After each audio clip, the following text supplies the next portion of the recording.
დღეს კიდევ ერთი დღით შეუმცირდა სიცოცხლე რეჟიმს რა. და ჩვენი თავისუფლებაც კიდევ ერთი დღით ვთქვათ მოახლოვდა. ჯარიმა 25,000 აკაცუკი. ამ ჯარიმებზე ადრე რაღაცა პატარა დანაზე სამაშველო რაღაც დანა მქონდა და იმაზე დამაჯარიმეს. კატა მიმყავდა იმასთან, ვეტექიმთან.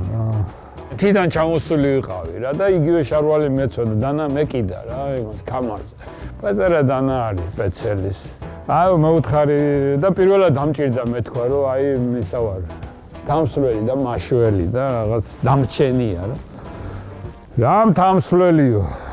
აი მეუთხარი ავივარ რა და მოგეთ არ დაიჯერეს და მე ნავარჯიშე ბიჭი ჩანხარ შენ და ისე კომშენებლობასთან ვიდექ და მოდი შევეჯიბროთ რა. ხერხზე აზიდვაში რა. დავიწყე ხო და მიყურა და არა ვიღაცა დამინახავს გადამიღებსო და ამ დროს მეორემ დაიწყო საბუზის კონდა პირადობა ჩემი და Google-ში მონახა და ოი მართლა თამსვლელი ხო ევერესტზე ხარ და ორჯერ კი ვთხარი და ამ დროს მეორე პაის გამოიძახეს მეორე ეკიპაჟიც ცოტა სხვანაირად რო დაგვლაპარაკებოდიო სხვანაირად რა თქვა თავისუფლება რეჟიმის ტყვეებს თავისუფლება ჩვენ ხალხს